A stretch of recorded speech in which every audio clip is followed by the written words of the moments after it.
Bienvenidos a La Flor Azul, conversaciones sobre libros. Este es nuestro quinto encuentro. Hoy conversaremos con Natalia Peroni. Ella es escritora de novela y de ensayo y también participa del proyecto Salvaje Federal, que busca mostrar la literatura que producen las editoriales y los autores del interior de la Argentina. Luego, nuestro columnista Pablo Solo Díaz hablará sobre Memorias del ex cautivo Santiago Avendaño, el libro editado por el religioso Meinrado Hux, que cuenta en primera persona cómo era la vida en los toldos de Cafulcurá.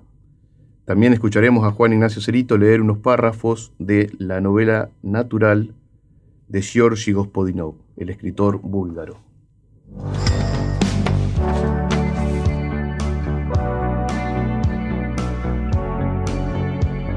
Y hoy vamos a escuchar la música y la letra de La Chicana, una agrupación formada por la cantante Dolores Solá y el compositor y músico Acho Stoll, junto a otros.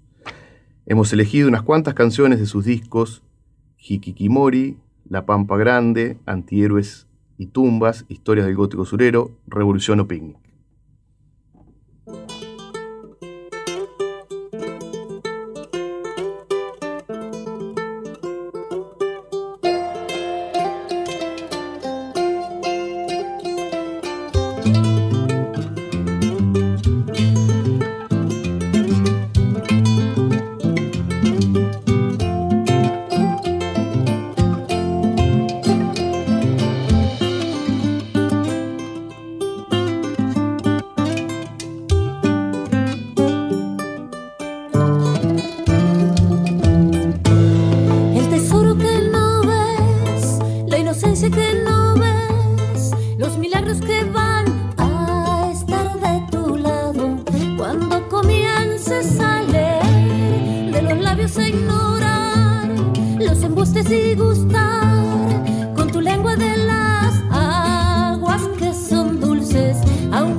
Bibliófilos, perseguidores de libros, constructores de bibliotecas, ermitaños de la lectura, escritores, editores, libreros.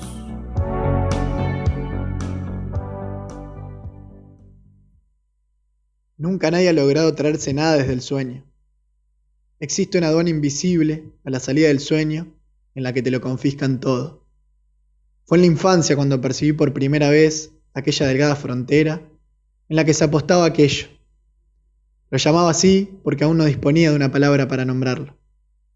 Aquello me cachaba a fondo a la salida del sueño y solo me permitía despertarme cuando se cercioraba de que no me había llevado nada.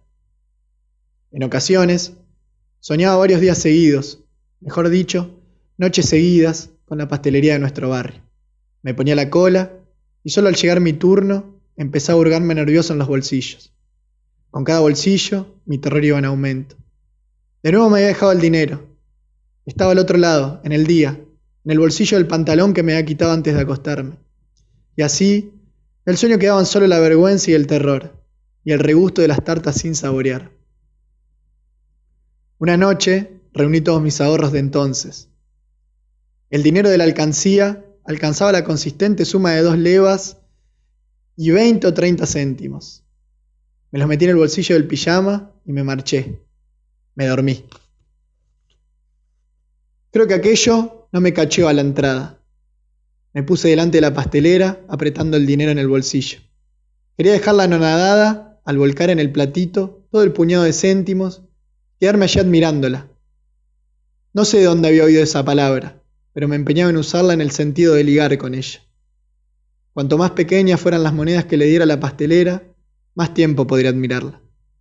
Con ese dinero me compré varios pasteles adornados con rosas de glaseado, algunos bizcochos, 2 bozas y una docena de caramelos Latka.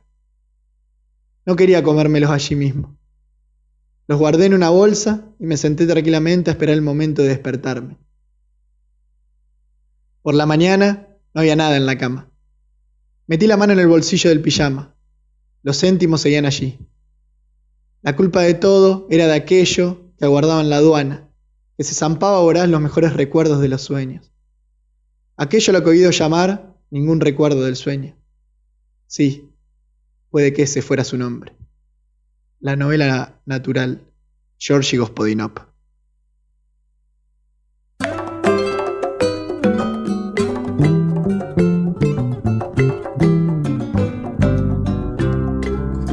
Nos tenemos que ir, porque en el barrio labura un chorro que se parece a mí. Y el comisario me la tiene jurada, aunque se supo que no hice nada. Me mira a mí, que disimulo, pero es peor porque tengo cara. Nos tenemos que ir, porque el rusito me dejó el Fiat que se la banca. Y por las dudas tengo un horario de trenes para elegir entre los andenes. Uno que esté por ir a un cachito de tierra que quiera ser torturada. Nos tenemos que ir, porque en la ciudad si lo pensas bien no nos ata nada. Ni tu laburo en el peaje encerrada, Ni mi viejita que está enterrada. Y antes de morir me dijo el destino, lo inventas vos, no te niegues nada. Nos tenemos que ir y dejar salir a nuestra manada sedienta, a tragar asfalto como cerveza. y a descifrar la canción que dibujan los pajaritos en el alambrado.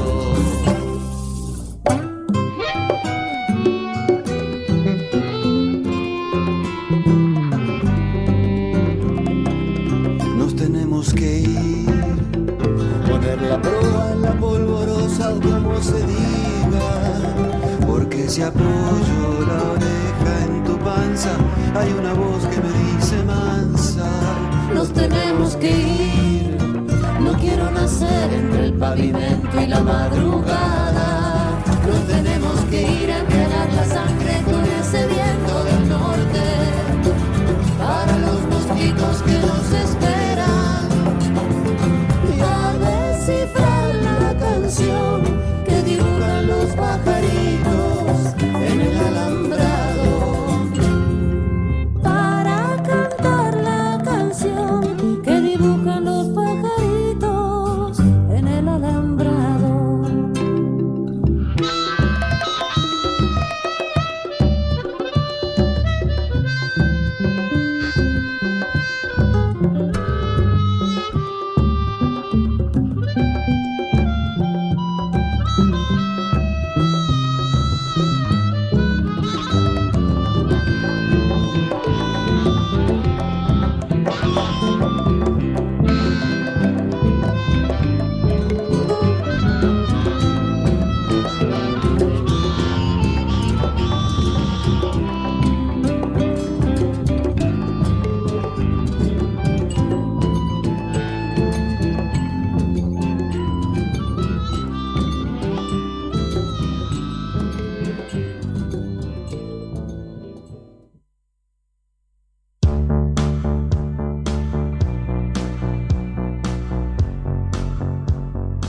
Estamos con Natalia Peroni, bueno, vamos a conversar sobre su escritura, sobre sus libros y también sobre otros proyectos. Pero bueno, primero saludarla. Hola Natalia, ¿cómo estás? Hola Pablo, encantada de estar acá, che. Bueno, nosotros también muy contentos que podamos tomarnos este tiempito para hablar, bueno, en principio de tu libro, de tu primer libro, Subrogar, y de ahí hay varios temas para extenderse. Bueno, la voy a presentar, es escritora, es filósofa, aprendí, es librera, además de escribir esta novelita, también ha escrito o está escribiendo sobre el mismo tema un ensayo, está escribiendo su segunda novela, tiene otra novela terminada y a las vueltas. Bueno, son una escritora contemporánea, digamos, ¿no? Como somos los escritores contemporáneos, con muchos proyectos, con muchas cosas. Bueno, podemos empezar hablando de Subrogar, si te parece. Dale, dale. Es una novela que tiene algo de policial, extrañamente, no sé, como una investigación, una novela sobre mujeres, y bueno, donde el núcleo es la búsqueda de la identidad, y principalmente a través de un vientre subrogado. Exactamente. Sí, fundamentalmente es una novela sobre mujeres, ¿no? Sobre los vínculos que suceden entre las mujeres, la maternidad, los vínculos sexoafectivos, las amistades también, que tienen bastante peso ahí. Y bueno, se publicó ya hace, 1 año y medio, y ahí está, siguiendo su ruta, como siguen los libros que les cuesta, digamos, que van encontrando su lugar. Por suerte circula bien, creo. Y bueno, al menos las evoluciones que tengo yo son muy lindas. Bueno, eso podemos hablar, ya que salió el tema, detenernos un poco en eso, porque para los lectores, digamos, en la relación de los lectores con el autor, es un lindo asunto para conversar, ¿no? Creo que no hemos hablado con ninguna autora hasta ahora, las devoluciones. A mí me encanta cuando tengo la oportunidad de escuchar a un lector y ver cómo, porque, bueno, digamos, todos sabemos que coincidimos muchos que la escritura termina, o sea, el lector es parte de ese proceso de escritura, ¿no? O sea, ¿y te has encontrado con lecturas extrañas? ¿Con qué te has encontrado? ¿Qué te ha llamado la atención? ¿Qué te ha hecho enojar? Porque también a veces uno, ¿no? Bueno, la subrogación es un tema que enoja mucho, ¿no? A algunos los enoja, a otros no. Es una práctica que genera mucho ruido, digamos. De hecho, adelantándome un poco a otras preguntas quizás, yo estoy haciendo una tesis sobre el tema de la subrogación y el cruce con los feminismos.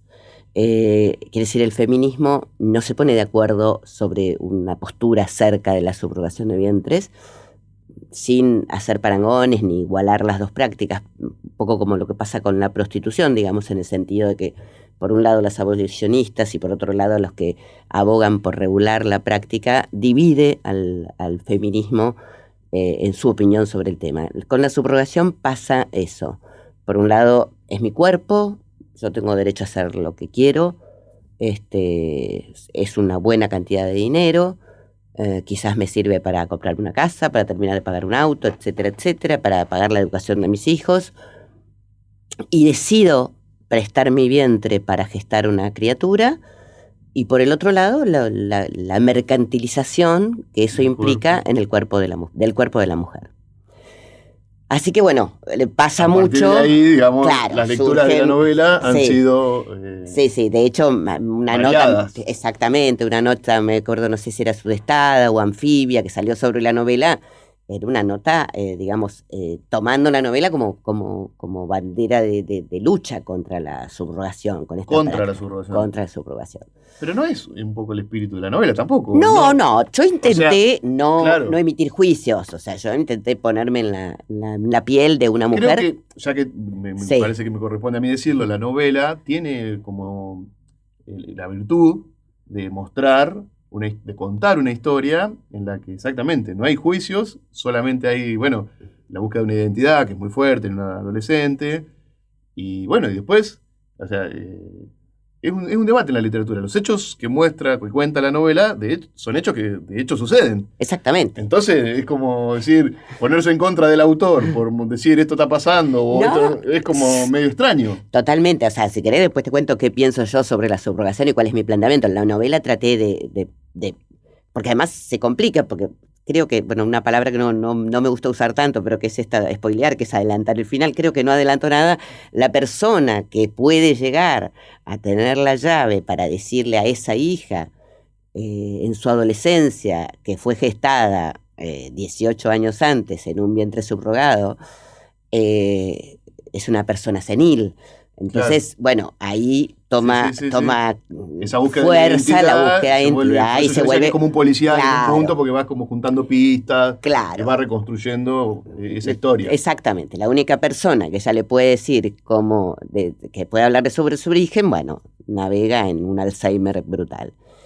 Entonces, a mí me parece que esas cuestiones, como por ejemplo esa enfermedad, o bueno, hay una historia de amor también, muy linda entre dos mujeres, son tan fuertes, al menos en esta novela, digamos, son tan fuertes que por ahí el tema de la subrogación de vientre es importante, pero es un tema más, digamos, no es como, no sé cómo decirlo, no es ni tan trágico, ni más ni menos trágico que, por ejemplo, la enfermedad de esta mujer y el tema de la identidad. Exactamente.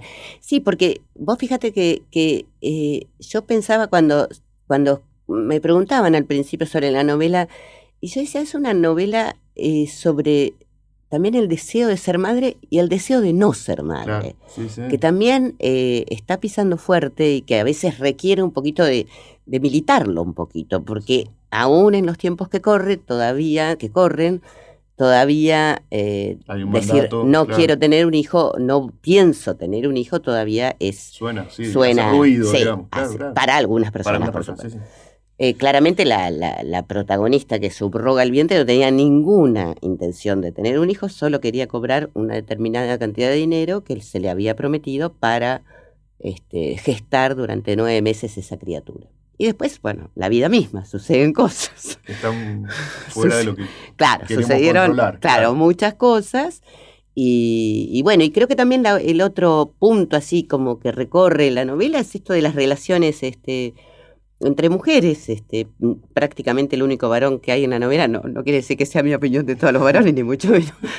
Pero el 100% de los varones de la novela tiene un papel muy deslucido. Claro. Y tenía otro que después se borró. Por ser amable con los comentarios. Claro, sí, por ser amable. Y también la otra cosa que yo siempre, cuando a mí me surge... Bueno, toda novela es un recorte también, hay que decirlo, ¿no? Obviamente. Claro.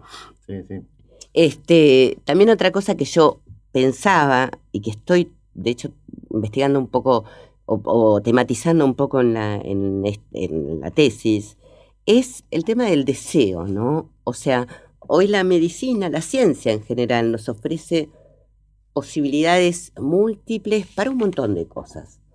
La vida se alarga, o sea, hay un montón de cosas, que podemos clonarnos, podemos hacernos cirugías de todo tipo, etcétera, etcétera. Y los deseos a veces pueden ser muy fuertes. El deseo de la maternidad puede llegar a ser muy fuerte. Bueno, uno de los personajes encarna eso. Encarna ese deseo. O el deseo de tener otro cuerpo, o el deseo, hablando del cuerpo de la mujer, ¿no? Todo este mandato del cuerpo hegemónico que es tan fuerte y que lleva a las mujeres a hacer cosas trágicas, ¿no? Entonces, también es tematizar eso, ¿no? La ciencia puede hacer... pero tiene que estar al servicio de todos nuestros deseos. Es un retema. Es un retema. Es un retema que si lo pones, capaz mirá, si llegás a pensar en la salud pública, por ejemplo, la salud pública tiene que hacerse cargo de todos nuestros deseos. O sea, ¿es un derecho? No es un derecho. Así que, bueno, toda esa mezcolanza de interrogantes están puestas también en la Quiero novela. volver un poquitito que nos fuimos... a que me cuentes sobre las devoluciones de los lectores, porque todo esto arrancó porque me dijiste... porque algunos se enojaron. Claro, porque algunos se enojaron. ¿Qué reclamaron en esos enojos? ¿Qué apuntaron? ¿Qué te llamó la atención? La mayoría te voy a decir que me dijo que hasta la página 50 no entendía nada. Esa fue una opinión porque, bastante... Bueno, también hay que decir que la novela se va construyendo con distintos personajes. Idas y vueltas, digamos. Y como cruces en el tiempo. Claro. Entonces, bueno, hubo que perseverar. Pero no la dejaron. Es una buena señal. No, hubieron... Claro. ¿Hubo alguno que sí? No, me parece que no. No, y sobre todo, ¿sabés qué? Bueno, después... Por suerte se les aclaró el tema, porque claro, en mi cabeza estaba muy claro, pero construir lector, así claro. el mosaico hizo que se enredara un poquito al principio. Después, bueno, un poquito se aclara o del todo. Y lo que más me interesó fue la opinión de la gente joven, o sea, las pibas sobre todo,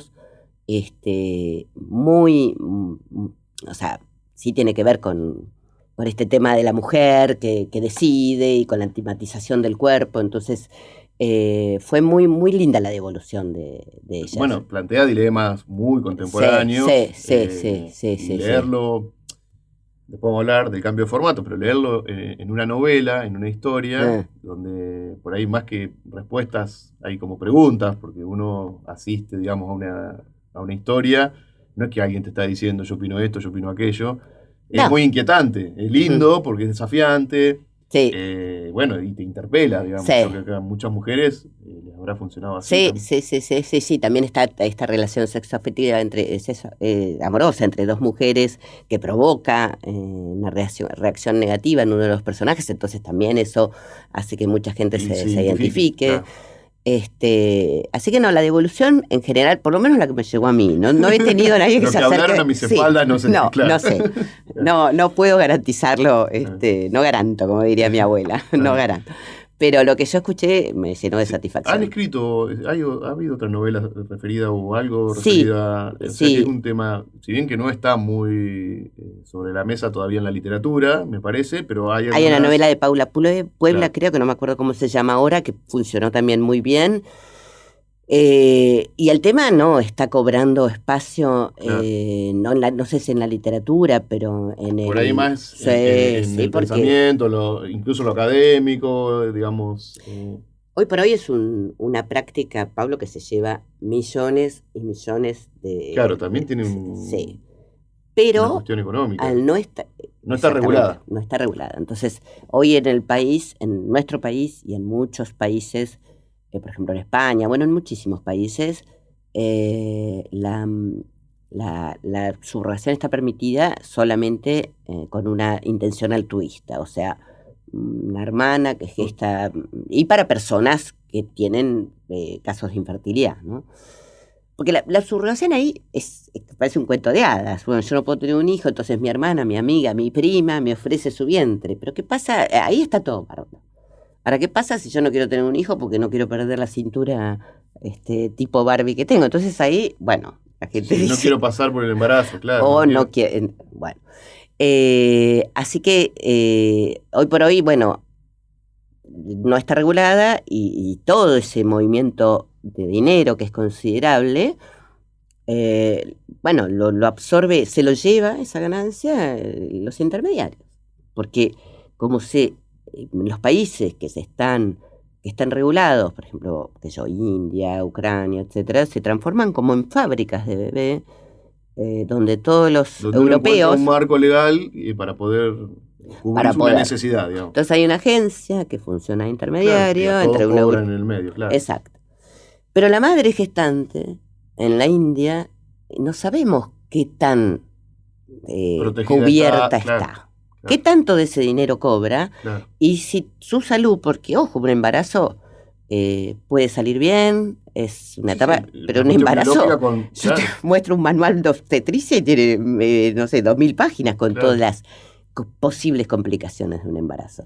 A veces vemos, sobre todo a famosos que van a, no sé, Sí. Estados Unidos. Sí. ¿Está permitido en Estados En Unidos? Estados Unidos, bueno, viste que la ley en Estados Unidos es federal, o sea, no hay... Depende del Estado. Depende del Estado. Yo el Claro. otro día di una charla, un ateneo en el Hospital Italiano sobre el tema con un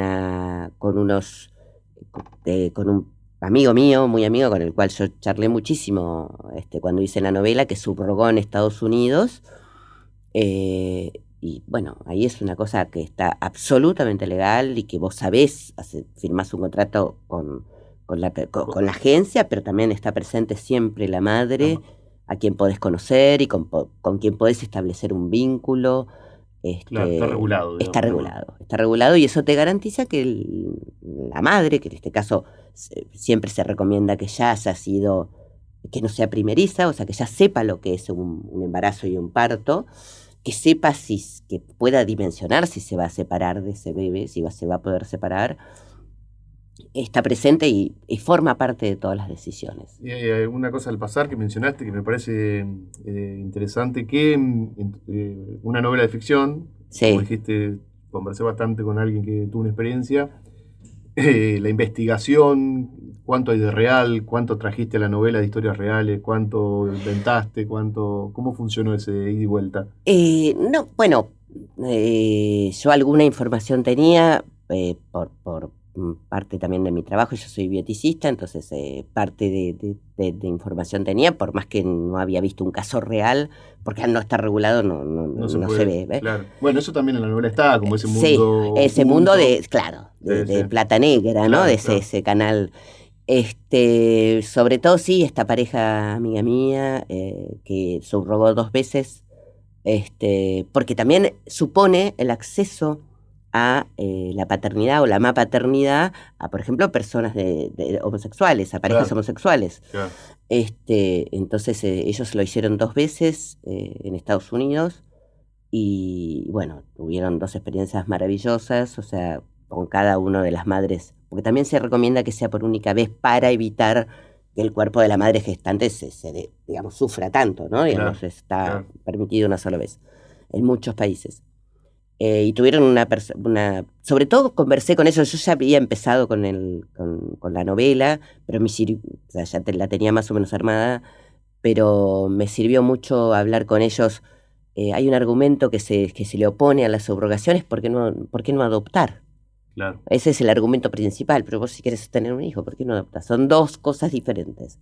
Hay un deseo en el tema genético muy fuerte que está involucrado en la subrogación, que es importante. Y O sea, que es como inmaterial e inmedible, no se puede medir, digamos, es una cosa casi mágica, no sé cómo decirlo. No. O tiene que ver con la genética, no sé, y qué sé yo, vos o sea, pensá que vos como hombre podés donar material genético y la mujer también dona material genético, a veces si puede. Si no tiene problema con sus embriones, a veces el tema, si la mujer es infértil, no me voy a meter en medicina que no sé nada, ¿no? Pero a veces puede llegar a donar sus óvulos, con lo cual claro. tu sangre, tus genes están en tu historia, en tu criatura. Hay que ver, que también es para analizar, yo no soy genetista, pero qué tanto de la identidad está en la genética. Claro. ¿Cómo es ese vínculo padre-hijo? Y dije, ¿no? O sea, ¿qué tanto en todo ese combo? Sí, es extraño porque no es todo, pero es algo. Pero es algo. Claro. Pero es algo. Entonces, y hay personas que a ese algo le dan muchísima importancia, y por eso el tema de la subrogación, ante esa pregunta, bueno. Y también que la ley de adopción en Argentina, bueno, tiene sus dificultades. tiene sus Muchas dificultades. Bueno, vamos a hacer una pausita, escuchar un poquito de música y volvemos. Dale. Dejáramos a la gente que pensar en todas estas cosas y volvemos otra vez con el mismo tema.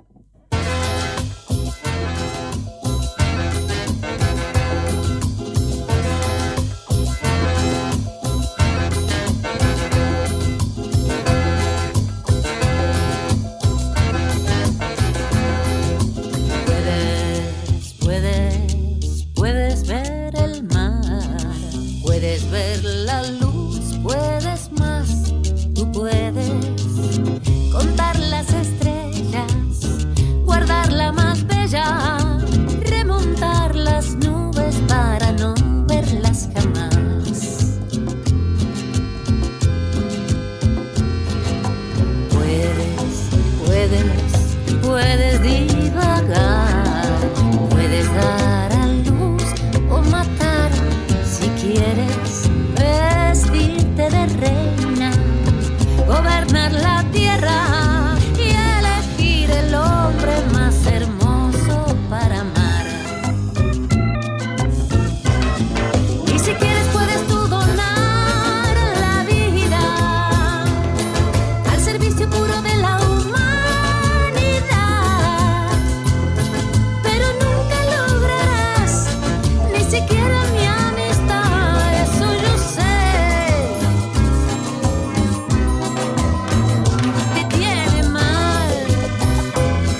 Estamos en La Flor Azul, conversaciones sobre libros, con Natalia Peroni, autora de la novela Subrogar, una novela que trata de muchos temas, pero entre ellos de la subrogación de vientres.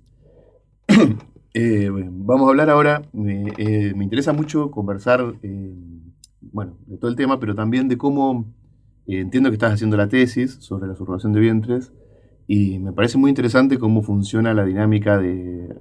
Es muy extraño primero haber escrito una novela y luego una tesis sobre el tema, pero digamos, es muy lindo también pensar en el cambio de un género de escritura a otro. Sí.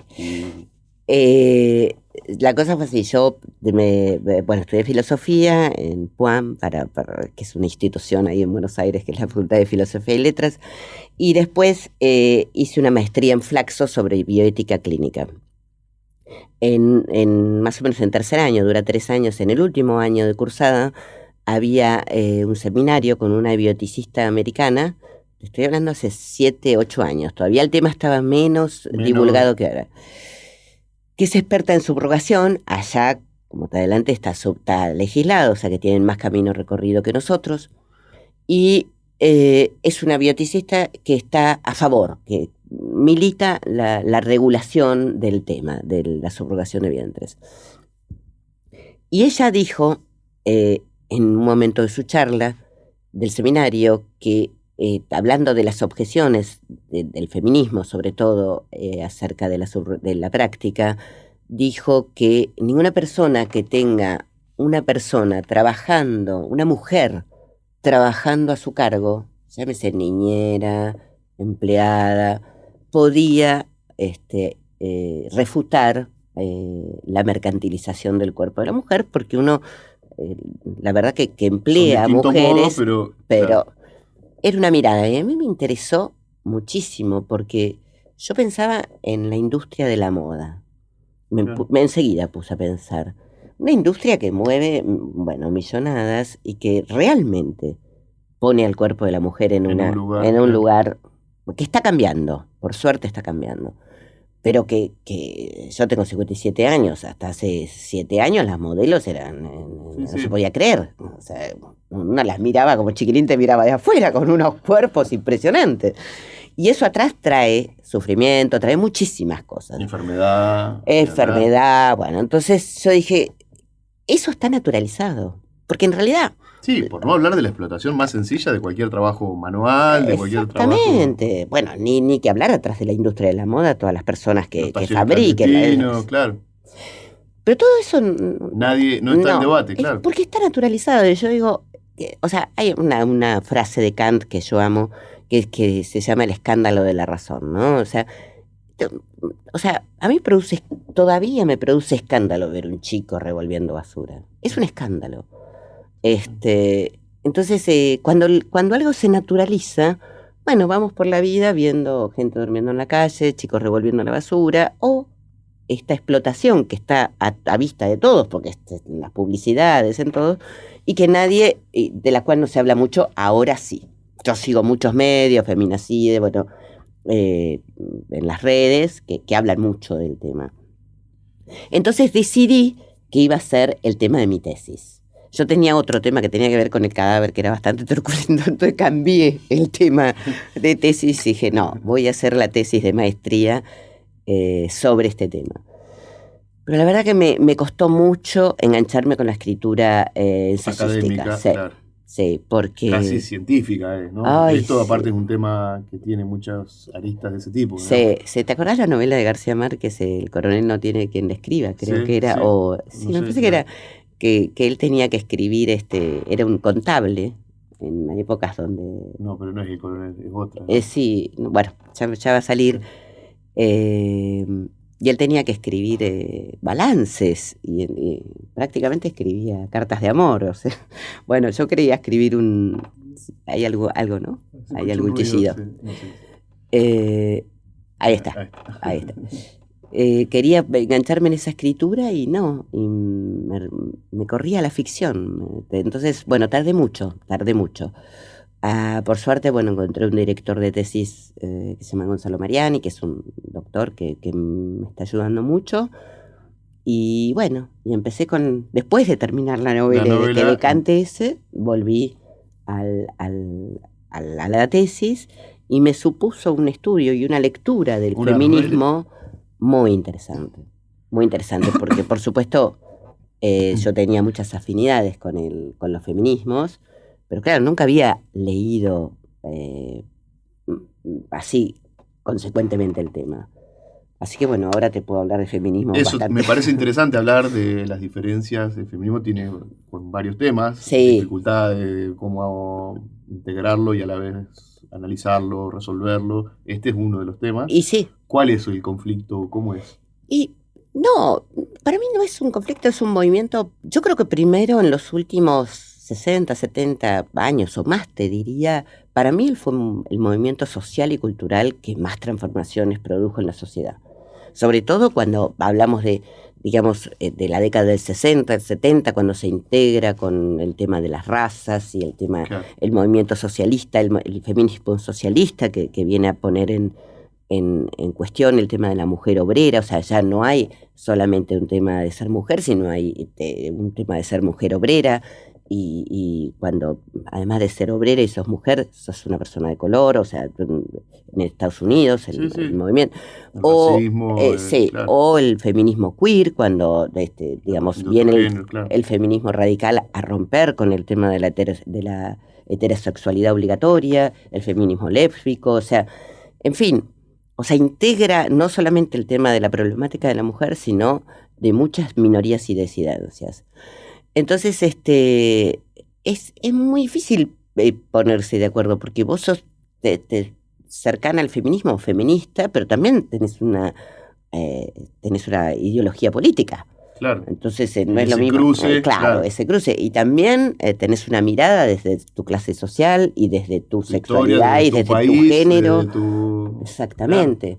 Y además todo esto surge con el concepto de género que viene a digamos, que ya empieza a principio de siglo a esbozarse, que rompe esta cosa de la sexualidad binómica, ¿no? De la mujer y el varón. Y entonces hay una percepción de género que se va construyendo y que no tiene nada que ver con la sexualidad genital con la cual vos naciste. Bueno, entonces todo eso, no, tampoco sin hacer analogías, pero como el peronismo, qué sé yo, no hay una sola forma de ser peronista, no hay una sola forma de ser feminista, y bueno, y en el medio suceden estas cosas. Claro. La más conocida, si querés la más paradigmática, por decirle, es la prostitución. Te iba a decir exactamente lo mismo, digamos. Ujú. Bueno, prostitución...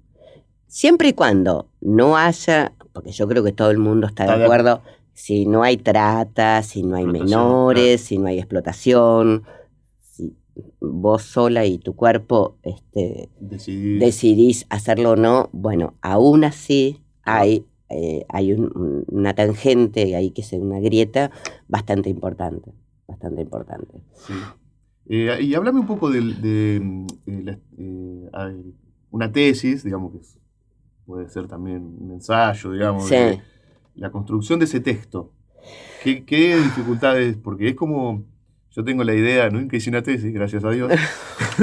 No la hagas. No la voy a hacer tampoco, creo, a esta altura, pero tengo la idea de que uno está como trayendo información, trayendo, sí, filtrando, analizando, ordenando. Sí.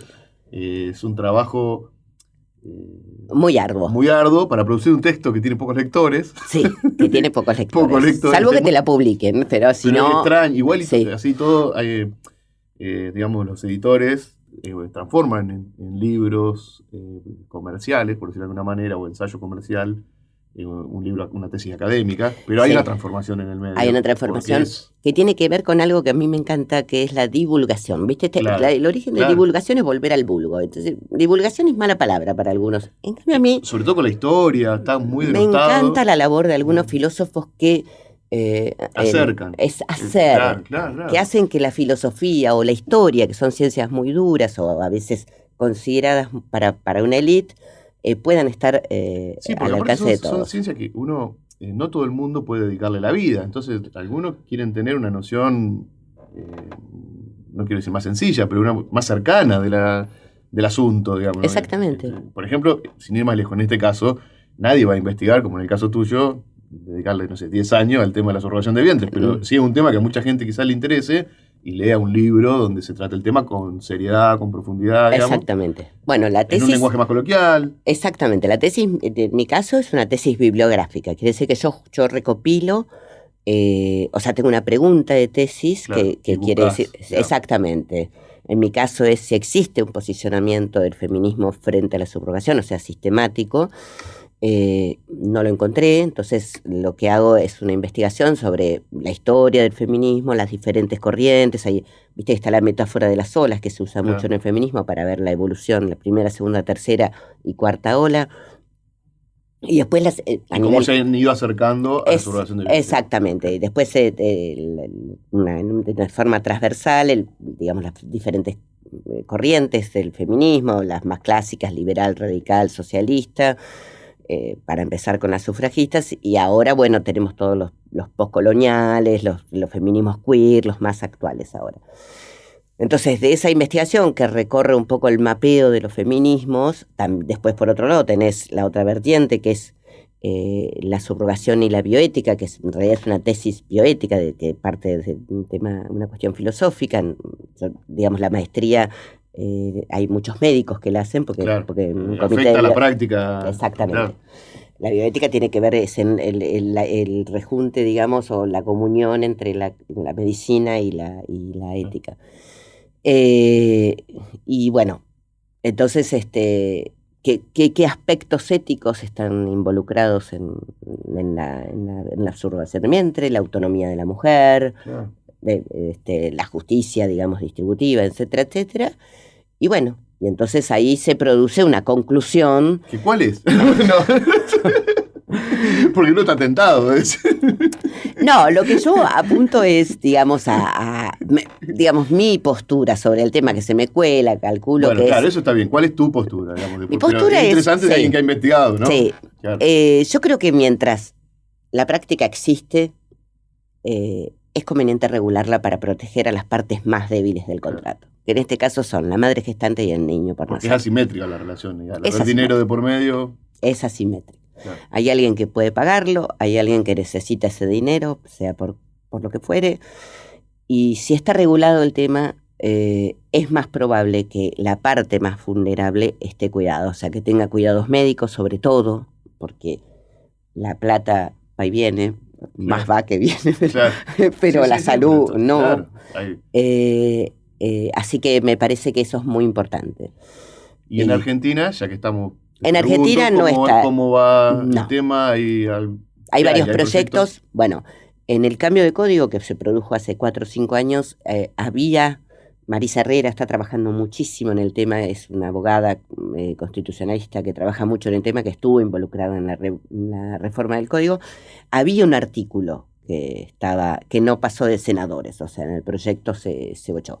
Hoy por hoy en la Argentina, digamos, hay un cambio paradigmático fuertísimo, que es que antes, para la ley, la madre de la criatura era la que lo había gestado. Claro. Hoy por hoy existe lo que se llama intención de padres, digamos, no me acuerdo la cosa técnica, pero digamos, el hijo es quien manifiesta la intención de tener un hijo.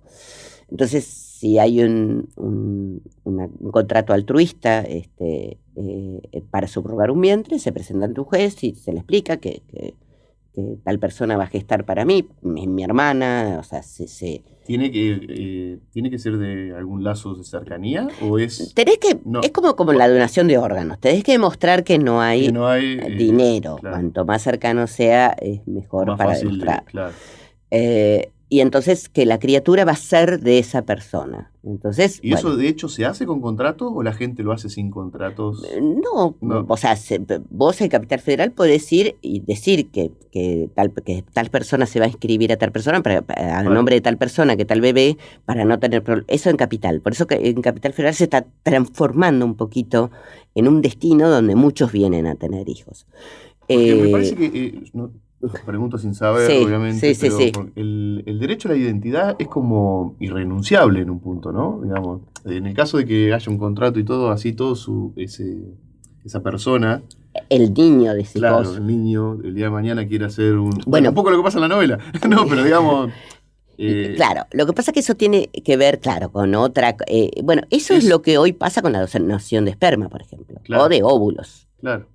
¿Entendés? Yo no soy muy experta en el tema, pero por un lado vos tenés el derecho a la identidad versus Claro. que si vos donás esperma no querés ser padre, o sea, no querés Claro. que te reconozcan como padre de una persona porque vos tenés obligaciones patrimoniales, afectivas, que no querés. Vos lo único que quisiste es ir y Sí, ganarte sí. 2 pesos por Claro. donar esperma.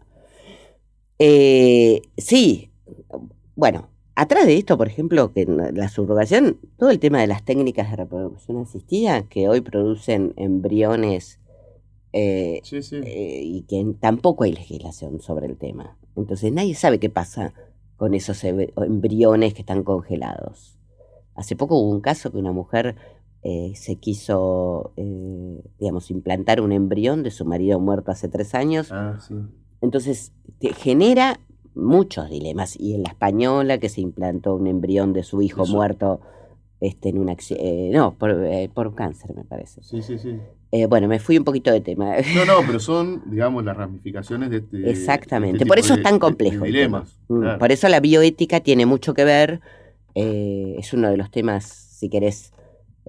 Bueno, hay muchos temas. Después, una vez ya legislado el aborto, que antes fue un gran tema de la bioética en Argentina, porque, digamos, nosotros teníamos legislación para el aborto antes de la ley Claro. que salió hace poco. El tema era que no se respetaban las 3 o 4 causales de aborto legal que existían.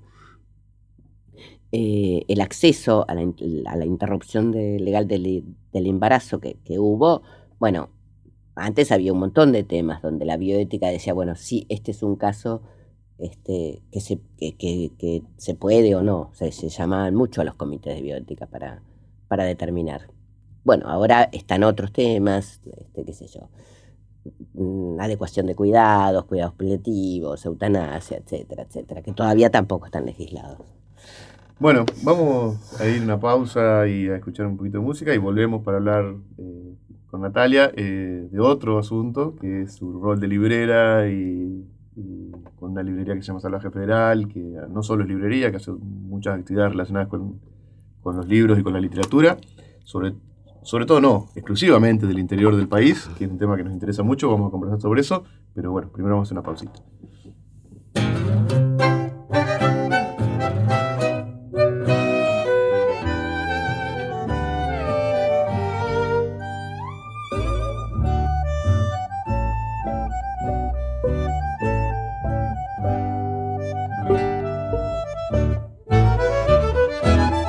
Veterano del insomnio, soy un viejo prematuro. Se me cansan las palabras, no es una forma de hablar. Tengo una viola italiana, cuando hay hambre no hay pan duro. El Mario me la endereza, pero se vuelve a doblar. Para agarpar el casorio y el anillo, vendí el coche. Inocente adolescente, rematé mi libertad. Soy un yonki de la tele sin volumen a la noche, como pa' no molestarla, aunque ella ya no está.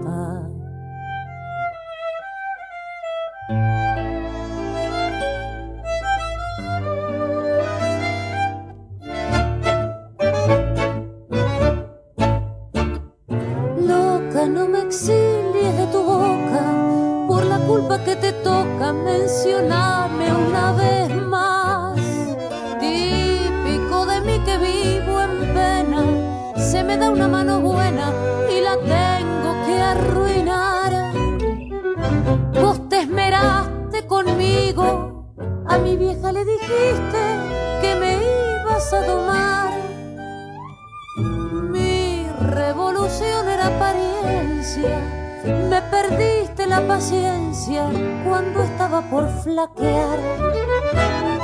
Fui tu juguete rabioso, fui tu mito encadenado. Me tomaste de amuleto, un flaco para tu cruz. Me amigué con tu retrato, cuántas veces lo he besado y lo abrazo preocupado cuando se corta la luz. En mi guitarra torranta hay un tango agazapado. Percanta que me amuraste, no te puedo ni cantar. No me sale más lirismo Tengo un verso atragantado donde te mando a la mierda, después vuelvo a suplicar.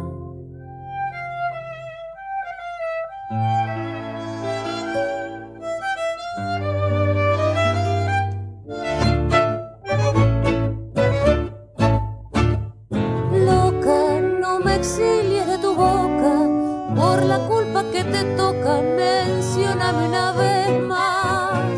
Típico de mí que vivo en pena, se me da una mano buena y la tengo que arruinar.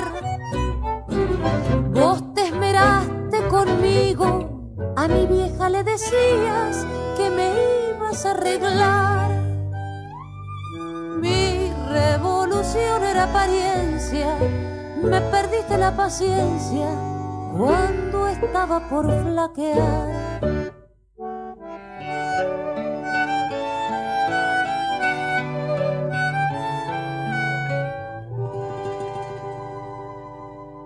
Cuando estaba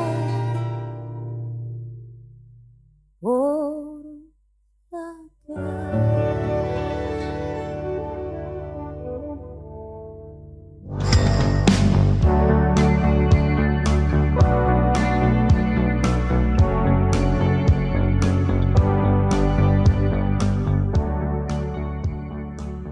Seguimos en la Flor Azul, conversaciones sobre libros. Estamos con Natalia Peroni, autora de la novela Subrogar. Conversamos con ella bastante extendido sobre el tema. Y ahora, en su rol de librera, o no sé, promotora cultural, sería, porque no es un Salvaje Federal, no es solamente una librería. Es un proyecto cultural. Es un proyecto cultural, claro, que también vende libros. Pero tiene la particularidad de que vende libros de editoriales y de autores del interior de la Argentina. Los invitamos a mirar su página, donde pueden ver la selección, el catálogo que han ido armando con el tiempo. Y bueno, me parece que también tiene un club de lectura, que es muy interesante, ahora vamos a conversar sobre eso. Bueno, preguntarte cómo surgió la idea, cómo funciona, que esto de salir un poco, sacar un poco la mirada de la capital. Bueno, ¿cómo ha sido esa experiencia? Bueno, esta parte me encanta porque me encanta mi rol de librera. amo. Bueno, nosotros éramos un grupo de estudiantes, si querés. Hacíamos clínica con Selva Almada. Escritores. Escritoras. Grupo de escritoras. Ese grupo era solo de mujeres. Hace ya, 5 años. 6, 7 años. Y ya hacíamos clínica con Selva Almada. Yo escribí ahí mi primera novela en esa clínica, recuerdo. Fueron 2, 3, 4 años. Ella estaba al principio con Julián López. Imagínate el dúo, dos enormes que hacían clínica. Yo no lo podía creer. Uno de los años se formó un grupo con mucha sinergia, muy buena onda entre todos. Y nos hicimos amigas. Después Selva ya nos dio de baja porque ya no se podía hacer clínica, ya nos pasábamos tomando vino y charlando y no escribíamos. Y decidimos poner una librería en el 2019. Ahí empezamos a ver el recorte que le dábamos a la librería, porque por supuesto era una librería chica, porque recién empezábamos y ninguna tenía un capital así muy importante. Y decidimos que ese recorte iba a ser la literatura de provincias. Y así nació Salvaje Federal, con ese espíritu de la difusión y circulación de toda la literatura editada y producida en las provincias, porque a veces no son autores argentinos, sino traducciones, que son las menos, pero también que hay muy buenos traductores en nuestro país. Bueno, hay una tradición de los escritores argentinos, digamos, de en un momento que su obra... Todo escritor argentino que vive en el interior y en algún momento logra sobresalir un poco de su contexto, se mudaba a Buenos Aires, donde en algún punto podía como profesionalizarse. Que gracias a Dios está cambiando bastante. Está cambiando mucho. Hay mucha gente produciendo y contando desde el interior. Es muy interesante. Muy interesante. Sí, ponemos en cuestión esta necesidad o esta capaz que obligación de decir, tengo que ir a Buenos Aires para triunfar. ¿No? Hay un montón de literatura. Nosotros trabajamos con más de 120 editoriales, así que imagínate la cantidad. Algunas son más chiquitas, otras son más grandes. Y bueno, la idea de Salvaje tiene que ver con promover la circulación de esta literatura. O sea, que un lector de Chaco pueda leer una novela producida en la Patagonia. Ese es el desafío. Y tan fuerte es el acento que está puesto en el territorio que la librería nuestra está inusualmente dividida en secciones. En secciones, en territorios, sí, claro, sí, no sí. en género. Vos entras a cualquier librería, Claro. virtual o física, y encontrás novela, ensayo, poesía, teatro. Bueno, que es un debate antiguo de cuánto El influye del el género, territorio es. y cuánto influye el territorio en la obra. Exactamente. Bueno, obviamente no es directo, pero también es verdad que algo hay. Existe una Claro. literatura, por ejemplo, regional, o sea, Claro, existe del una noroeste, literatura. digamos, del Exacto. noreste o la Bueno, Patagonia. esa pregunta nos la hicimos en el año 19 y todavía la seguimos tematizando. Claro, sí. ¿Por qué? Porque en todos los proyectos que nosotros promovemos, que tienen que ver con festivales, con ciclos de actividades, tenemos uno que se llama Leer en el Territorio, donde ponemos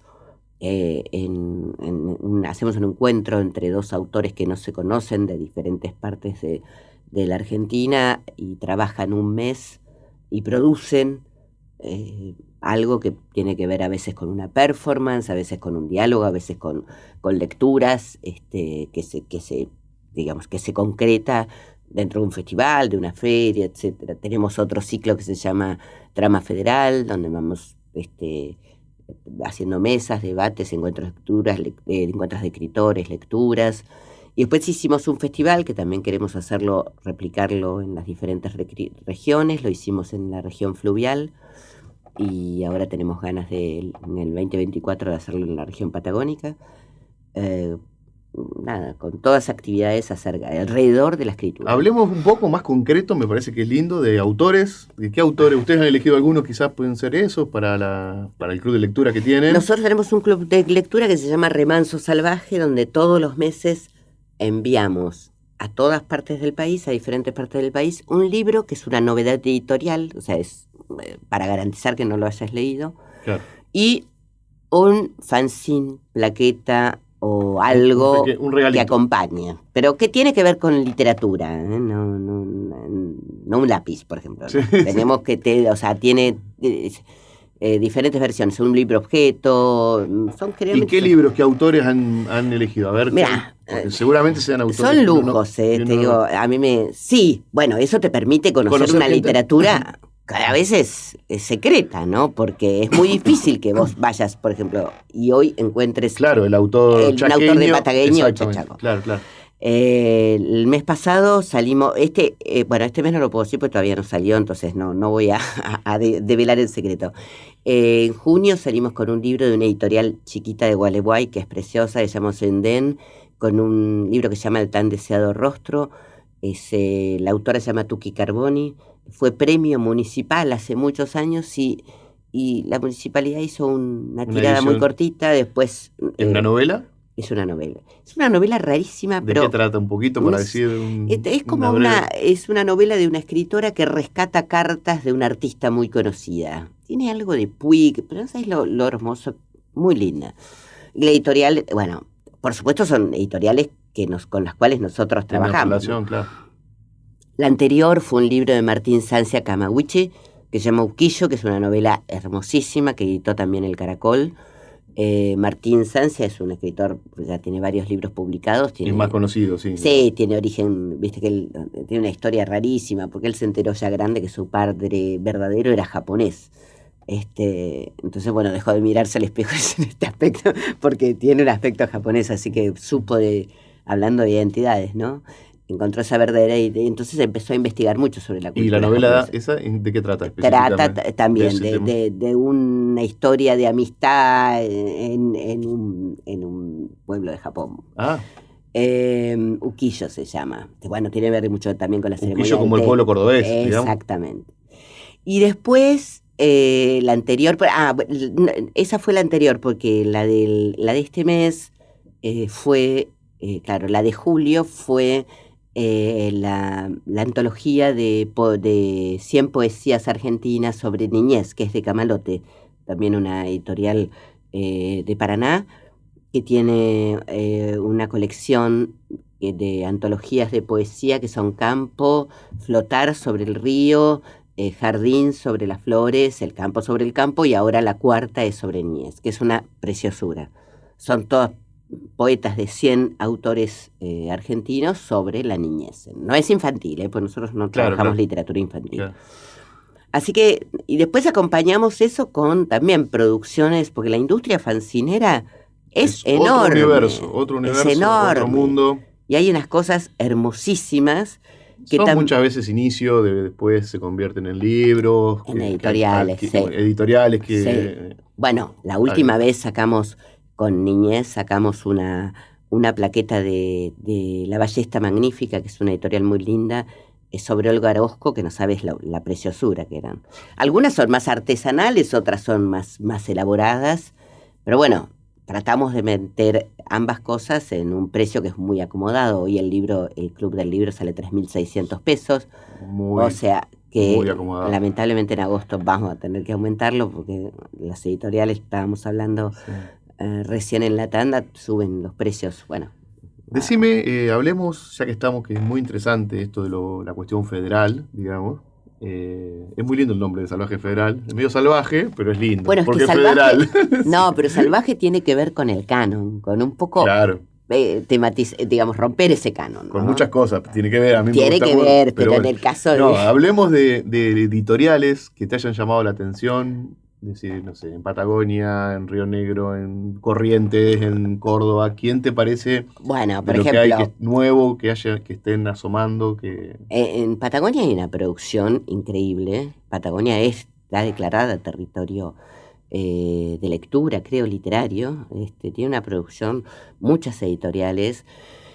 Y hay por ejemplo, a mí me encanta Tanta Ceniza, que es una editorial de allá muy linda que edita poesía. Nosotros vendemos mucha poesía. Y eso... Otro universo. Otro universo, pero también es para pensar, porque hay como un rum de que la poesía no vende. Nosotros vendemos mucha poesía. Es un circuito, vamos a hablar en algún momento con algún poeta, y nosotros, bueno, estamos siempre poniendo lecturas, pero es como maneja un circuito alternativo. Uh-huh. O sea, en el mundo editorial está el imaginario de que es un circuito cerrado donde se leen entre ellos. No, digamos, pero no. Eso es lo que iba a decir, pero creo que está cambiando mucho. Sí.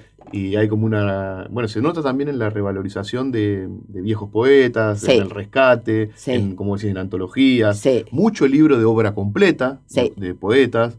Entonces, bueno, son indicadores de que, sí. de que es un movimiento fuerte. Sí. Después, por ejemplo, no sé, hay editoriales que son hermosas. Brumana, que es una editorial de Rosario, chiquitita, pero con mucha producción. Tiene unos libros fantásticos. Hace poco sacó un libro que estuvo en el Remanso Nuestro, que recomiendo muchísimo, que se llama El chamamecero serial, que es un autor que nació creo que en Dolores, vivió en Córdoba y ahora vive en San Martín de los Andes, sobre un músico, sobre un chamamecero. ¿Una novela? Una novela, pero no sabes lo divertida que es, a mí me gustó mucho esa novela. Brumana será en honor a Herminia Catalina Brumana, que sí, era una militante. Creo que sí, creo que sí. Y el autor se llama en este caso Rafael Urresta Vizcaya. Y bueno, la novela ya te dije, El chamamecero serial, por decirte. Bueno, después tenemos muchísimas editoriales universitarias que funcionan excelentemente bien. La editorial universitaria es otro tema muy interesante. En Argentina tiene una tradición muy fuerte de publicar cosas que quizás no sean tan comerciales, que es un concepto medio extraño, pero sí. Y han rescatado muchos libros de muchos autores. ¿Sabes? La EDUNER o las editoriales municipales, MR, bueno, de la UNL, que ahora empezamos a trabajar nosotros, bueno, todas tienen una producción y unos precios muy accesibles. Eso te iba a decir también, sí, de libros que por ahí son libros grandes, con mucho material. Claro, el otro día estábamos, que compramos la obra completa de Nini Bernardello, que es un libro, no sé, te estoy mostrando así, porque serán 800 páginas. Claro, sí, libros que ya para la edición independiente son muy difíciles de publicar. Sale 6.000 pesos, ¿entendés? Es baratísimo. cualquier novela hoy en el circuito comercial sale Exactamente. 7, 8 lucas. O sea que todo el esfuerzo que ellos ponen en la difusión tiene que ver también con acomodar el precio para que ese Es muy lindo, yo he comprado bastante de universidades, es muy lindo comprar, aparte pasa una cosa que cuando aparece algo hay que comprarlo porque después no se sabe si se va a reeditar, No. y a esos precios aparte es No. son como oportunidades únicas. No, sí. Claro, porque no tienen la Comercialmente, finalidad comercial. exactamente, claro. No, la verdad que las universidades tienen una producción espectacular. Así que, ya te digo, en todos lados hay una editorial de La Rioja que también es muy linda, que se llama Lampalagua, que hace un rescate de un autor, Daniel Moyano. Ah, sí, que ha que publicado es- en Caballo Negro. No, bueno. Los cuentos completos creo que están en Caballo Negro. El Caballo Negro, y también está una hermosura de libro que se llama Los pájaros exóticos, que es un libro de él que tiene que ver con un pibito que lo mandan a Córdoba. ¿Te acuerdas cuando te mandaban por problemas bronquiales? A respirar el aire de la A sierra. respirar sí. el aire de las sierras, y se encuentra con sus abuelos y toda la vida en Córdoba, muy hermoso. Y después ellos tienen, ese se editó en Caballo Negro, pero Lampalagua tiene de 3 golpes de timbal, Silencio de Corcheas y otro más que salió ahora, rescatando la Moyano es un obra. autor que se exilió en la dictadura, creo que en París, Es ¿no? cordobés Sí. y se exilió, sí, no sé si en París o en España, no me acuerdo. Sí, Y bueno, escribió su obra allá. Sí. Y es un autor bastante olvidado. Después hay una editorial que a mí me encanta, que se llama Serapis, una editorial De muy Rosario. linda de Santa Fe. Ah, de Santa Fe. ¿De Santa Fe o Rosario? No, Rosario, tenés Rosario, razón. ah. Serapis, tenés razón. Que también, por ejemplo, yo leí un libro de Serapis que me encantó, que se llama El Duelo, y ahí me puse a investigar que el autor, que es Roger Pla, Sí. Ah, sí, se hace con él. es uno. Después hay un podcast de la Biblioteca Nacional que se llama Los Olvidados, Ah, y había un capítulo sobre Roger Pla, porque es excelente el libro. Un autor que murió hace 30 años, ¿no? yo leí de ellos que Selva escribió, el de Ramón Ayala. Sí, De una casa abandonada. Asombrada, exactamente. Asombrada. Sí, tiene muy linda editorial. Selva. Muy linda Muy editorial, muy buena curaduría. ¿Qué otra te puedo comentar? Bueno, el Litoral es una producción enorme, la que tiene, sobre todo de poetas. Digamos que la producción de libros y la historia de los escritores argentinos en el eje Buenos Aires, Rosario, Córdoba, Exacto. también poblacionalmente representa. Pero bueno, ahora yo lo que me llama mucho la atención, creo que es que en otras regiones Sí. hay mucha producción. Hay- Hace una semana leí una nota sobre un escritor salteño, y ahora no recuerdo el nombre, que presentaba su novela. Y lo que sí recuerdo, que era lo que me llamó la atención de la nota, que él decía que para los escritores del interior a veces era difícil acceder a editoriales de Buenos Aires, digamos, a que le publiquen la obra en Buenos Aires, pero que lo que decía, como digamos, la otra cara de esta moneda, es que había muchas editoriales ahora en el interior que estaban Sí, publicando y logrando que muchísimo. circulen, que a veces puede funcionar como un primer... O sea, lo importante de los escritores es que el material esté y que se pueda leer. Después, los designios de Camina solo. Claro, por dónde irá, cuánto se publicará, Hay que largar el control. Exactamente. Hay que largar. Uno Pero que funciona. mirá, volviendo a la cadena esta del libro, que es tan extraña, ¿no? Nosotros nos ha pasado de un libro que se edita en Córdoba, que se viene a imprimir en Buenos Aires y que lo compra alguien de Córdoba y nosotros lo tenemos que mandar. O sea, hizo 3 viajes el libro. Es como el circuito, siempre en la producción argentina se habla de lo mismo, los intermediarios, o sea, el circuito de la leche que se ordeña en la provincia de Buenos Aires, va hasta Santa Fe y lo vuelve a comprar a alguien. Es increíble, es Y eso increíble. encarece y Increíble, dificulta la increíble. circulación. Increíble. Bueno, ese es el espíritu de Salvaje Federal. Así que los invito a todos, www.salvajefederal.com, a meterse en la librería. Tenemos una sede física en Almagro y tenemos un club del libro que se llama Remanso Salvaje. Bueno, eso. Muy buenas noticias todas. Bueno, vamos a terminar. Te quiero agradecer, Natalia, por haber venido a conversar. No. Es muy... Se repetirá, es muy entretenido. Sobre Encantada. este tema del federalismo y el libro es un tema que hay que abordar, muy interesante. Y bueno, también muy interesante sobre toda tu investigación y tu escritura sobre algunos temas que son muy actuales. Te agradezco por A ustedes, a vos, Bueno. gracias. Vamos a escuchar otra vez un poco más de música de La Chicana, y volvemos para la columna de Pablo Solo Díaz, que va a hablar sobre el ex cautivo Santiago Avendaño.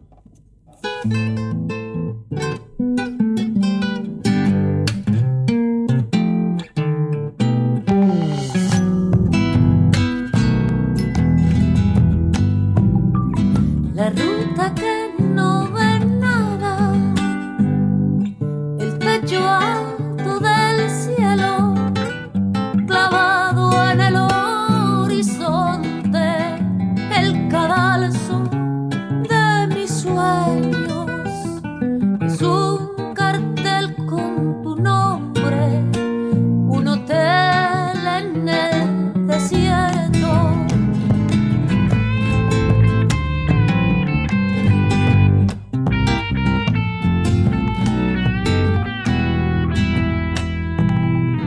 En un pueblo de 3 perros me afané un Ford gasolero, me escapé para adelante desde la sartén al fuego, el cazador en la trampa y los lobos del recuerdo.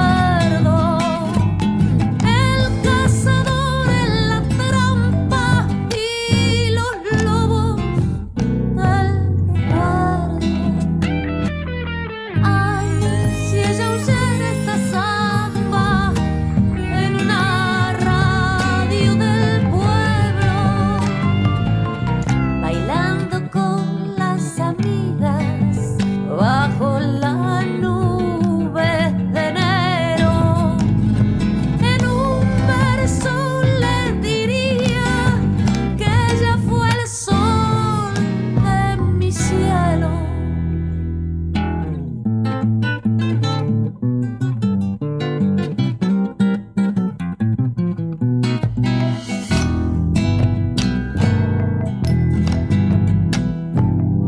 Si hubiera alguna ginebra que borrara esa memoria, viviría emborrachado y andaría besando novias en vez de buscar al diablo para dar fin a esta historia.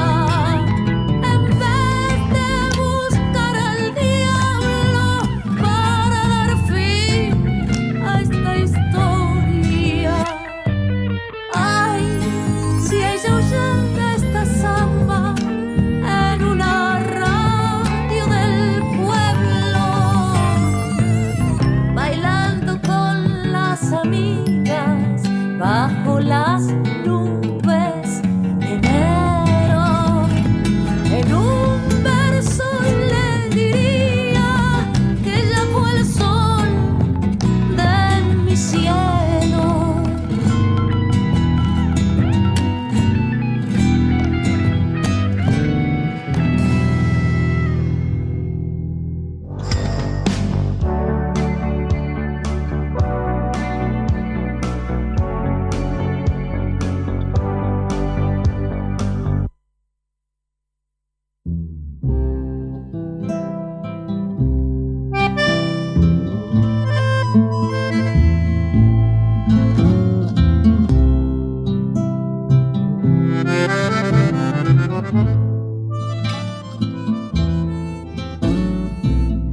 Un camino al final, una punta de sol, un encuentro al fogón, una pampa rural, una lluvia insistente, una piedra de sal, una tropa de corte, una suerte, una danza, un arado y un yugo, un atado de cañas, una yunta de bueyes, una lluvia sin mal. Saldré por ahí, la guitarra en la grupa, el alma llena de gente, pertenencias guaraní.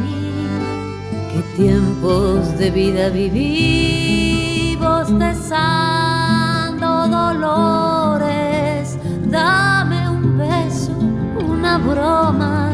sin miedo de salir.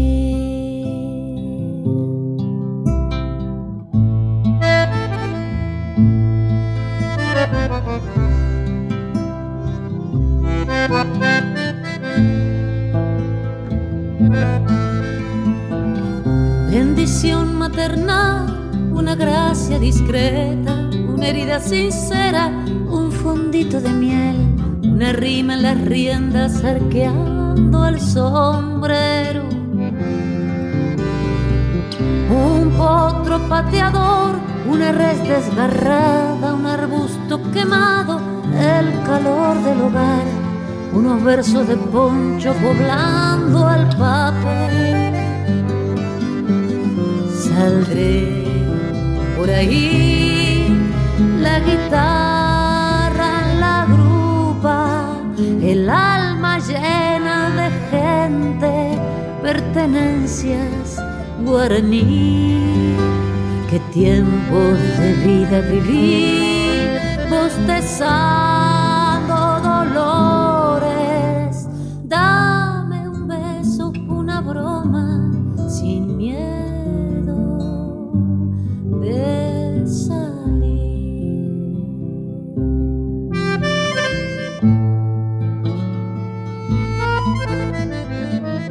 Vallando en milonga una larga invernada, nuevo grupo de amigos, alguna otra palabra, un futuro pasado, un espacio vacío, una charla inusual, una idea imprevista, una vuelta sin ida con el arte en la mira, una tarde tranquila, una historia de río. Saldré por ahí, la guitarra en la grupa, el alma llena de gente, pertenencias guaraní. Qué tiempos de vida viví, bostezando dolores. Dame un beso, una broma, sin miedo de salir.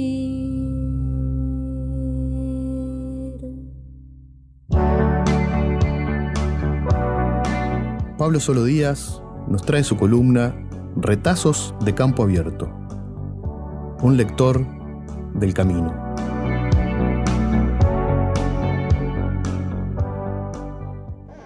Bueno, estamos con Pablo Solo Díaz. Hola, Pablo.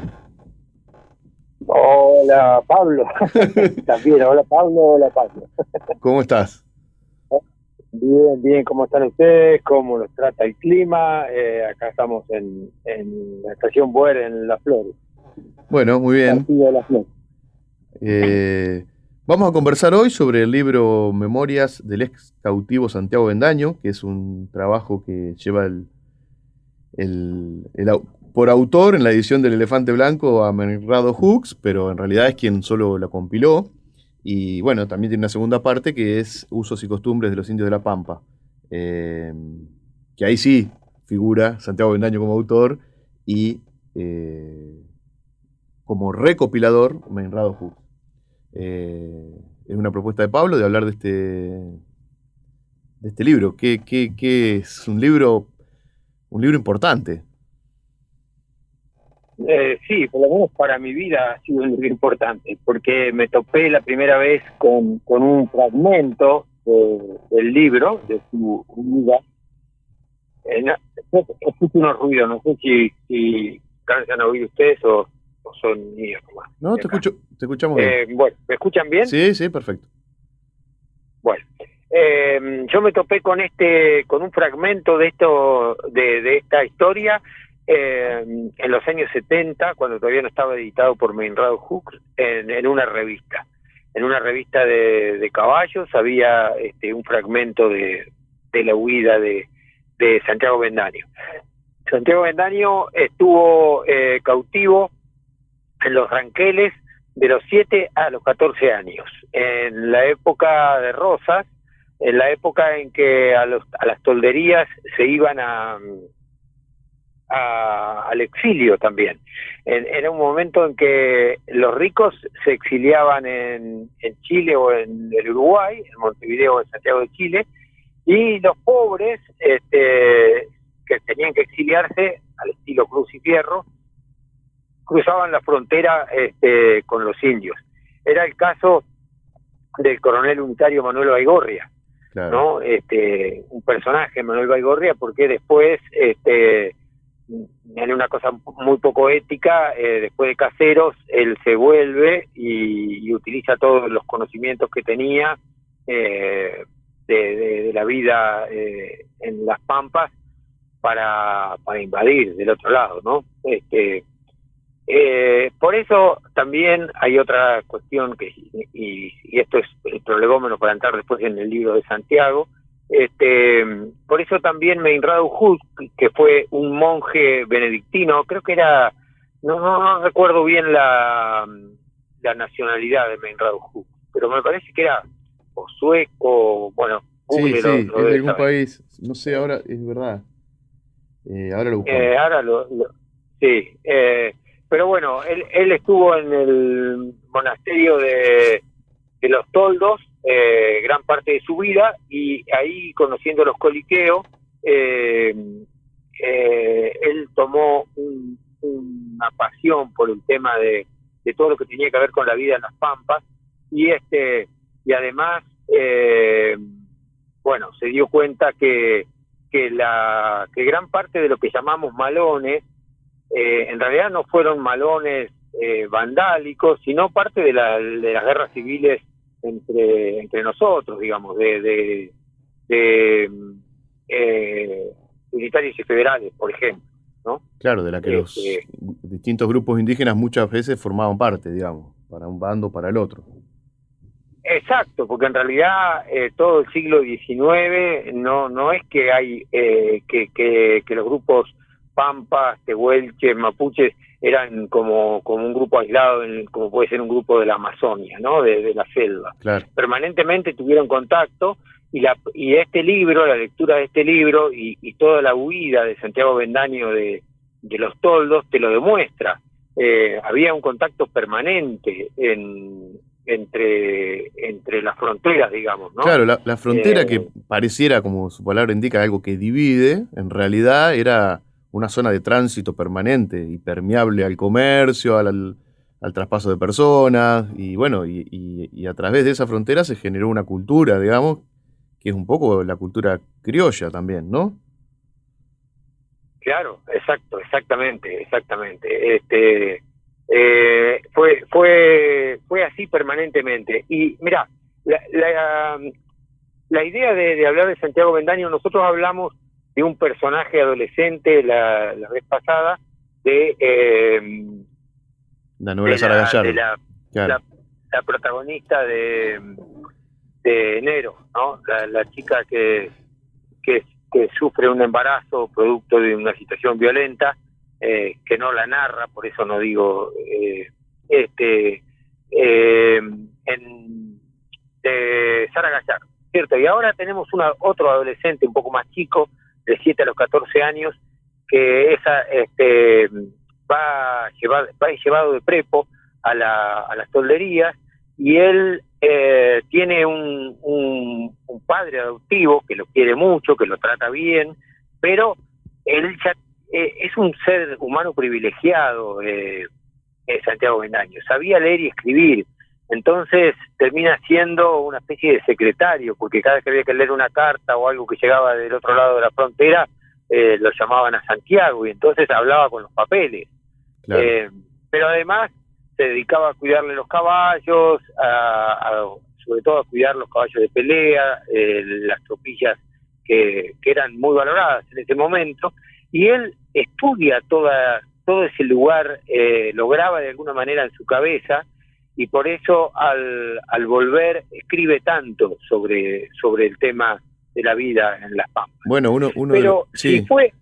Sí. No, que una de las cosas más interesantes que se supo después de este testimonio fue cómo fue la llegada de Cafulcurá a lo que hoy es Argentina, digamos. Hasta que no lo contó Santiago Bendaño no se sabía cómo había llegado y cómo se impusieron. Digamos, bueno, es un testimonio de muy primera mano, que eso es un valor importantísimo de este libro. Sí, sí. Ese es uno. El otro es también el relato de cómo fueron los funerales de Painé, claro, de cacique Painé. Pero yo decía, así como alguien puede decir que fue maltratado por la vida, por las circunstancias del país que hicieron que quedara prisionero allá esos años, también fue maltratado después y desde la zona de la cultura, entre comillas, porque todos los escritos de él fueron intrusados, robados por un personaje muy complejo, yo diría nefasto, de la historia argentina, como fue Estanislao Ceballos. Estanislao Ceballos roba todos los textos de Santiago Bendaño y los utiliza, plagiándolos absolutamente, copia textual de muchas cosas, para de partes enteras incluso, para escribir sus 3 novelas. Partes enteras, no es que robó la idea, sino que directamente... No. Claro. Totalmente. Sí, textualmente roba toda la historia, agranda después. Como dice un amigo mío, la gente nefasta a veces también escribe bien, y Estanislao Ceballos escribía muy bien. Utilizó todo eso y armó 3 novelas sobre la vida en las Pampas que se llaman Painé y la dinastía de los zorros, Calfucurá y la dinastía de los Piedras, y Relmú, reina de los Pinares, ¿no? Sí. Nunca jamás citó a Santiago Bendaño, nunca dijo que eso lo tenía él, y ahí en los archivos de Estanislao Ceballos, Meinrad Hooks encuentra todos esos manuscritos y él los edita un poco para hacerlo más legible, para hacerlo, porque le pareció mejor editarlos. Y la verdad que yo soy un agradecido a Meinrad Hooks, porque uno desde el diario del lunes podrá hallarle alguna crítica a esa edición que hizo, pero gracias a él los conocemos, ¿no? Y conocemos un montón de testimonios sobre la vida en las Pampas. Bueno, ahora yo, déjame que diga esta cosita nomás, que ahora hay una edición nueva sobre el estado original de ese manuscrito, digamos, que lo hicieron en la Universidad de El Salvador, donde, digamos, bueno, también tiene que ver con la noción de historiografía que se tiene con el paso del tiempo, que lo que hacen es presentar el texto tal cual estaba y anotarlo, pero en otro texto, en otro cuerpo textual. Entonces cualquier investigador, cualquier lector puede acceder al texto original y después, bueno, cada investigador puede aportar su mirada particular del asunto. Claro, exacto. Bueno, esas son las ventajas que tenemos ahora, y además la puesta en valor del nombre de Santiago Bendaño. Porque, mirá, a mí una de las cosas que me interesa marcar también es el tema de los cautivos, porque, bueno, sobre las cautivas hay como más datos, hay como más puesta, no sé, está más investigado. Por más que también fue un tema muy bastardeado, un tópico, digamos, claro, era como un tópico. Editado, claro. Fíjate, el cuadro como más icónico de la campaña del desierto, que está en el Museo Nacional de Bellas Artes, es de Ángel de la Valle, que se llama La Vuelta al Malón, ¿no? Claro, sí. Sí, La Vuelta al Malón de Ángel de la Valle se pintó por encargue de Roca, para llevarlo a la exposición internacional que se hacía, no me acuerdo si es en Nueva York o en Washington, allá en Estados Unidos. En el 1890, o sea, cuando se había dado por terminado con una masacre todos los pueblos de a caballo de los oestes de Estados Unidos, del norte de México, de todas, y de las Pampas nuestras, ¿no es cierto? Y entonces ese cuadro va como un mensaje como diciendo, miren, esta era esta gente que nos robaban nuestras mujeres y nuestros objetos sagrados. Ahora lo matamos, pero está bien porque miren lo que hacían. Sí, en una atmósfera oscura, como de tenebrosa, digamos, porque también el cuadro es como fuerte en ese sentido. Está representado, sí, claro. van revoleando las cruces, revoleando un incienso, Claro. con una mujer muy blanca, llevada por delante, con los pechos desnudos. Bueno, es el canto a la barbarie. Claro. Que nosotros terminamos con esto, pero ellos nos robaban las mujeres. Claro. Tenía una justificación, las cosas del digamos. culto sagrado. Cuando fue exactamente al revés. En realidad fue toda la colonización en América que robó las mujeres nativas y lo sagrado de los nativos, con una crueldad y con un genocidio que no preciso decirlo yo porque El más grande de la historia, claro. Por eso, entonces ese cuadro es un cuadro absolutamente de edición del relato. Pero mirá vos, otra cosa con respecto a los cautivos varones, ¿no? Hay otro cautivo que lo pueden conocer porque es el personaje sino un sujeto histórico, que lamentablemente conocemos su voz por intermedio del coronel Mansilla, y que es a quien Mansilla entrevista y lo menciona como Mariano Rosas. Mariano Rosas en realidad es el hijo de Painé, Punky True War, que es secuestrado porque había quedado con lo que se llamaba la chusma, que eran mujeres, ancianos y muchachos que cuidaban la caballada o que acomodaban el campamento en la retaguardia de la batalla.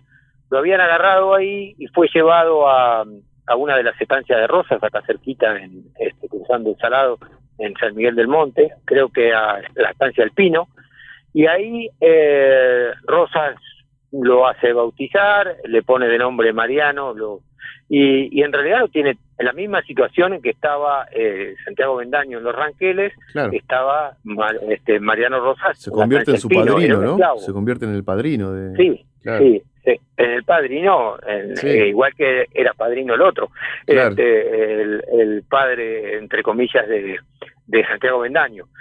Pero lo que hace Mariano Rosas, Punky True War, cuando cumple 18 19 años, también aprende mucho él allá, pero una madrugada con otros muchachos que habían estado secuestrados con él, agarran unas tropillas, salen camino 25 de mayo, recuerda perfectamente cómo era orientarse para volver a Lebucó, para volver al oeste pampeano, a la zona arriba de donde es Victorica ahora, y se orienta y se vuelve, palo y palo, se vuelve con esas tropillas por delante y regresa a las tolderías de Lebucó donde había nacido.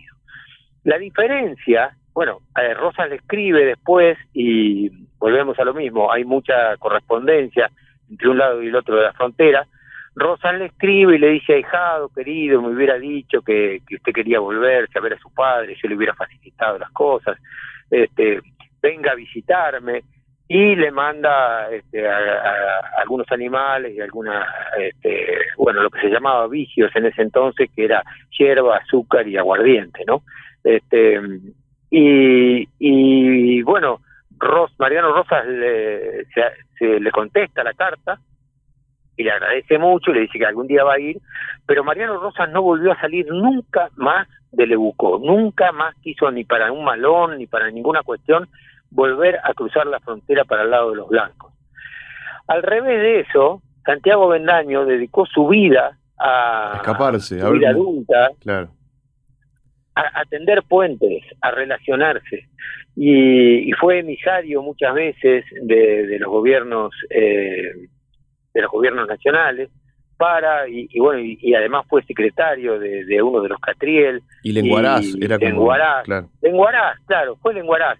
O sea, él quedó con un amor tan grande a lo que había vivido en Los Ranqueles, que como esos exiliados que después ya no son ni una cosa ni la otra, o como diría María Elena Walsh en la Serenata para la Tierra de Uno, porque me duele si me quedo, pero me muero si me voy, ¿no? Vivió con un pie en cada mundo. Entonces siempre me maravilló el contraste entre una vivencia y la otra. Qué cruel debe haber sido la vivencia de Punky True War en la estancia El Pino, bueno, y con lo que sabemos hoy por hoy de la discriminación, del maltrato y del abuso, no nos cuesta mucho imaginarnos, ¿no? Es llamativo porque todavía seguimos diciéndole Mariano Rosas por esa intervención de Mansilla. Sin embargo, a Avendaño le decimos Santiago Avendaño. Los nombres también, ¿no? La impronta de la cultura y cómo han preponderado algunos nombres. Que a Mariano Rosas, decirle Mariano Rosas es como un insulto, porque no es su nombre, digamos, es el nombre que le impusieron al tenerlo secuestrado. Los apropiadores, claro, los apropiadores. Claro. Sí, sí. Era Panguitrus War y fue también tiene una similitud con Santiago Avendaño, que fue un hombre extremadamente inteligente y muy sabio para manejar su gente, ¿no? Él tuvo no sé, no iba a decir la suerte, no es la suerte, pero bueno, se fue de este mundo antes de la campaña de Roca, no vio eso, pero sí su tumba fue intrusada por Estanislao Ceballos, por Levalle, por todos esos lugartenientes de Roca, saqueadores de tumbas. Saqueadores de tumbas, exacto. Y hay una película, un documental de Sebastián Díaz, un investigador de estos temas, que justamente menciona la vida de ambos, porque nombra, son 4 caciques, 4 loncos, se llama la película, Loncos con K, está en YouTube, así que la pueden ver, y habla de Cipriano Catriel, de Pincén, de Panguitrus War, que es Mariano Rosas, y de ¿quién me falta uno, y de Catucurá, claro. Son 4 loncos, claro. Y bueno, la leyenda negra dice que en 1874, cuando Mitre se revela, no me acuerdo quién es que gana unas elecciones y Mitre se cruza ahí la revolución del 74, pierde Mitre, y Catriel lo había ido de prepo, porque Catriel eran lanceros que iban de carne de cañón, y no recuerdo quién es el que le gana a Mitre en ese momento. En la batalla de la Verde, ¿no? ¿Es eso? Eso es en la batalla de la Verde, claro, que después hay un dato del regreso de la batalla de la Verde muy lindo en el libro de Noto. De vuelta volvemos a mencionar un libro que hablé de la vez pasada, que es Años de Mocedad de Adolfo Bion, padre de Bioy Casares. Ahora te cuento de eso, pero espera. En la película esta, Los 4 loncos dicen, porque la historia da por hecho que a Cipriano Catriel lo lancean los hermanos de él junto a Santiago Avendaño, que era su secretario, y su lenguaraz. En realidad probablemente no haya sido de esa manera. Y ahí en la película de Sebastián Díaz hablan de eso también. Bueno, en el prólogo a esta nueva edición que hay de las memorias de Santiago Avendaño, la investigadora, que se llama María Laura Pérez Gras, retoma ese tema y también da una versión que es, bueno, no la voy a decir, es muy compleja, porque como vos decís, tiene como muchas posibilidades, porque bueno, después está la viuda de Avendaño, pero bueno, es una historia interesantísima. Sí, muy interesante. Y mirá, una de las cosas, yo siempre se las contaba a mis hijos por una cuestión. Santiago Avendaño tiene muchísimo miedo, pero muchísimo, cuando tiene 14 años y él se escapa para San Luis, a la par de lo que es el Salado, el viejo río Salado, que es el río que después corta Mendoza, que está en litigio con la provincia de La Pampa, ¿no? Hola, ¿se me escucha así? ¿Sí? Sí. Bueno, ese chico que escapa con 2 caballos y además de que tiene mucho miedo de que lo alcancen y de que lo encuentren, tiene muchísimo miedo a los tigres. Los tigres, que son yaguaretés, ¿no? Claro, sí, cuando todavía había en el territorio, claro. Claro, cuando todavía había muchísimo en el oeste pampeano, sur de San Luis, pero tiene pánico, terror y escribe tan bien, es un escritorazo, Santiago Avendaño, que te lo hace vivir. Noche, como la sed lo acorrala, como el miedo, y él sigue, y además le había dicho, y él sabía también, Baigorria, que no llevara muchos caballos, que llevar muchos caballos era correr mucho riesgo, que llevara 2 caballos, nada más, Claro. 2 caballos buenos.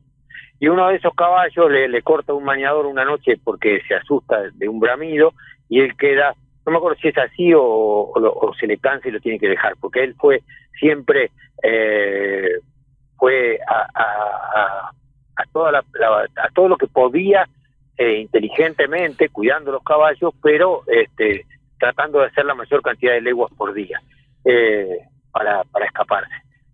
Pablo, tenemos que terminar, Sí. porque se me termina el tiempo. Bueno, es la Pero hora. Bueno. vamos a volver con quizás con alguna otra historia parecida en la que Santiago Avendaño, podemos hablar un poco más del libro, podemos hablar un poco más de lo que cuenta, sobre todo, como vos decías, del funeral de Painé, de la llegada de Cafulcurá y cuando vence a los boroganos. Bueno, hay muchas, habla de las ceremonias. La verdad que el libro, porque casi hablamos del contexto, pero también el libro es muy, muy recomendable para el quien quiera interesarse un poco de la historia de estos territorios. Mirá, te digo solamente una cosa, el libro es maravilloso, es una aventura que está contada como los dioses. Vos te subís con Santiago Avendaño, con ese chico de 14 años, a hacer todo ese viaje. Te lo hace vivir. Se lo recomiendo muchísimo. Bueno, Pablo, te agradecemos y ya ahora mismo nos vamos a despedir porque estamos sin tiempo. Voy a aprovechar para mandarle, que me dijo que va a estar escuchando, un saludo a Lucas y nos estamos viendo en el próximo encuentro de La Flor Azul. Perfecto, un abrazo inmenso a Lucas también y a todos ustedes. Gracias. Un abrazo, Pablo, gracias. Siguiéndote, vamos esta noche